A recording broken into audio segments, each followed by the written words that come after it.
शिव कौन है? शिव क्या है?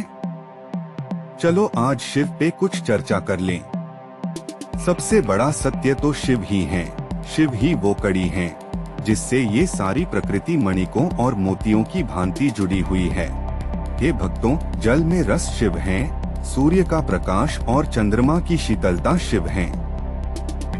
शिव ओंकार है, आकाश में उत्पन्न होने वाली ध्वनि शिव है, मनुष्यों का सामर्थ्य शिव है, पृथ्वी से आने वाली पवित्र सुगंध शिव है और अग्नि की ऊष्मा शिव है। शिव हर प्राणी का प्राण है और तपस्या में लीन रहने वालों का तप शिव है।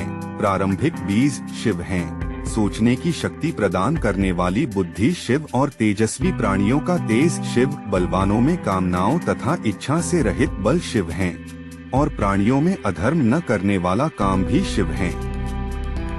चाहे वो सतोगुण हो, रजोगुण हो या तमोगुण हो, सब शिव की शक्ति से प्रकट होते हैं। शिव सब कुछ है किंतु स्वतंत्र हैं। इंसान प्रकृति के इन 3 गुणों के अधीन होता है किंतु ये गुण शिव के अधीन हैं।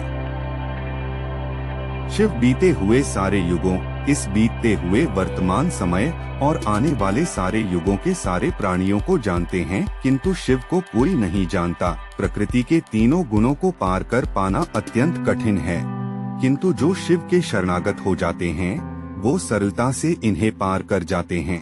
अधम और मूर्ख व्यक्ति जिनका ज्ञान माया द्वारा हर लिया गया हो और जो आसुरी प्रवृत्ति को प्राप्त कर नास्तिक हो जाते हैं, उन्हें शिव की शरण नहीं मिलती।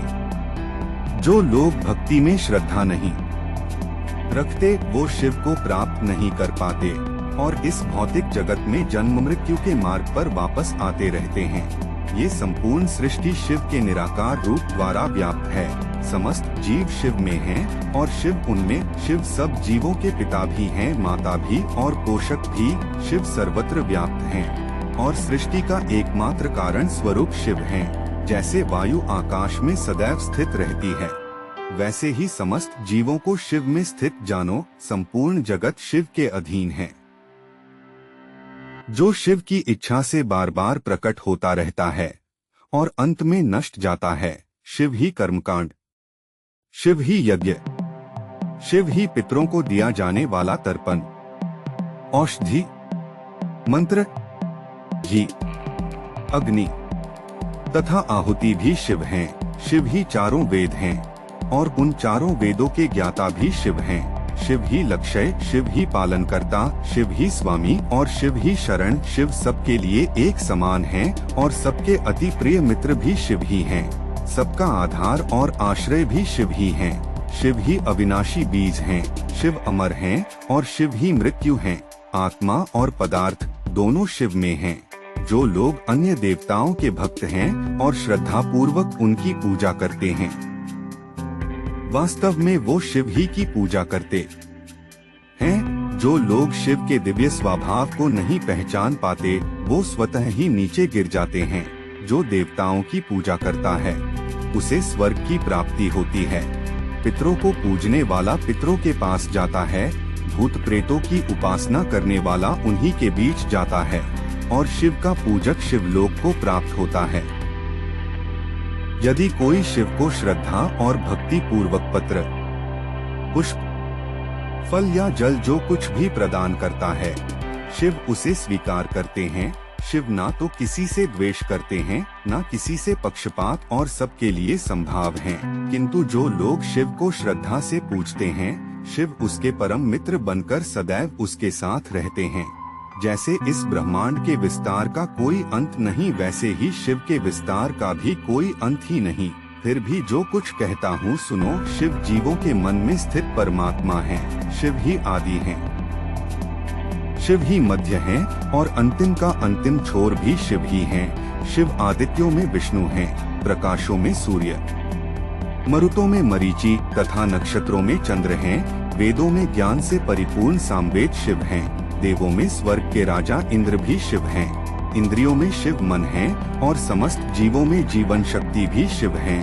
हर कल्प में 11 रुद्र प्रकट होते हैं। उन रुद्रों में महारुद्र शिव हैं। यक्षों में विश्रवा मुनि के पुत्र कुबेर शिव हैं। वसुओं में अग्नि भी शिव हैं और समस्त पर्वतों में शिव ही 5 शिखरों वाला और ब्रह्मांड का केंद्र माना जाने वाला मेरु पर्वत हैं। शिव पुरोहितों में बृहस्पति हैं और सेनापतियों में कार्तिकेय हैं। जलाशयों में शिव महासागर हैं। महर्षियों में शिव भृगु हैं और वाणी में शिव ओंकार हैं।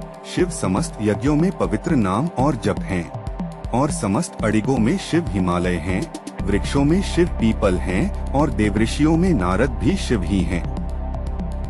शिव गंधर्वों में चित्ररथ हैं और सिद्धों में शिव कपिल मुनि हैं। घोड़ों में शिव सागर मंथन से उत्पन्न होने वाला उच्चैश्रवा हैं और हाथियों में शिव ऐरावत हैं।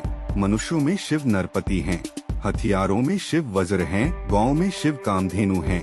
जनकों में शिव कामदेव हैं और सर्पों में शिव वासुकी हैं। शूलों में शिव विजय त्रिशूल हैं और शंखों में शिव पांचजन्य हैं।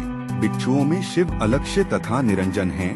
नागों में शिव शेषनाग हैं और जलचरों में वरुण देव शिव हैं।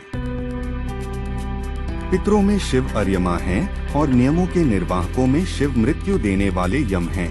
दैत्यों में शिव भक्तराज प्रहलाद हैं। दमन करने वालों और गणकों में शिव काल हैं। पशुओं में शिव सिंह हैं और पक्षियों में शिव गरुड़ हैं। भक्त श्रेष्ठों में शिव नंदी हैं। पवित्रता प्रदान करने वालों में शिव वायु हैं। शस्त्रधारियों में राम भी शिव ही हैं। मछलियों में शिव भक्षक रूपी मगर हैं और नदियों में गंगा भी शिव ही हैं। चक्रों में विष्णु का सुदर्शन भी शिव और पवित्र। पूजनीय औषधियों में तुलसी भी शिव। शिव समस्त सृष्टियों का आदि मध्य और अंत हैं। शिव समस्त विद्याओं में आध्यात्म विद्या हैं और तर्क शास्त्रियों में निर्णायक सत्य हैं।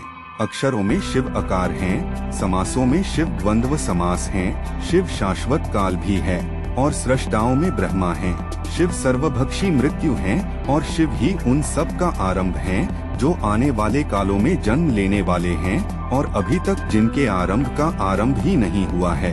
स्त्रियों में शिव कीर्ति, श्री, वाक्, स्मृति, मेधा, धृति तथा क्षमा हैं।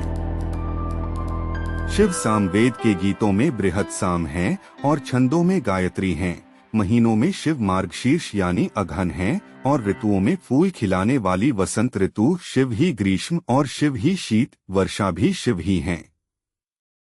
छलियों में शिव जुआ हैं और तेजस्वियों का तेज शिव हैं। शिव विजय हैं, शिव साहस हैं और शिव बलवानों का बल हैं। वृष्णवंशियों में शिव वासुदेव कृष्ण हैं और पांडवों में शिव अर्जुन हैं। ज्येष्ठों में शिव महादेव हैं। मुनियों में शिव व्यास हैं और विचारकों तथा कवियों में शिव शुक्राचार्य हैं। अराजकता का दमन करने वाले समस्त साधनों में दंड शिव हैं और विजय की आकांक्षा रखने वालों की नीति भी शिव हैं। रहस्यों में मौन शिव और बुद्धिमानों की बुद्धि शिव। सृष्टि का जनक बीज शिव हैं। वो चाहे चर हो या अचर, शिव के बिन तो हो ही नहीं सकता। शिव की दैवी अनुभूतियों का तो कोई अंत ही नहीं है। ये जो कुछ भी मैंने कहा, ये तो उन अनंत अनुभूतियों में से एक अनुभूति का केवल एक संकेत मात्र है। यदि ऐसा मान लिया जाए कि इस आकाश गंगा में सहस्त्रों ब्रह्मांड हैं और वो समस्त ब्रह्मांड एक साथ हो जाए तो उनके सामने धरती की धूल का एक कण जैसा होगा, उतना ही ये शिव के बारे में बताया गया है। तुम तो बस ये जान लो कि सारा ऐश्वर्य, सारा सौंदर्य और सारी तेजस्वी सृष्टियाँ शिव के केवल एक अंश मात्र से उद्भूत हैं। शिव तो अपने अंश मात्र से इस संपूर्ण ब्रह्मांड में व्याप्त होकर इसे धारण करते हैं। जय शंभु। इस वीडियो को बनाने में यदि हमसे कोई त्रुटि हुई हो तो हम क्षमा प्रार्थी हैं। शिव सबका कल्याण करें। हर हर महादेव।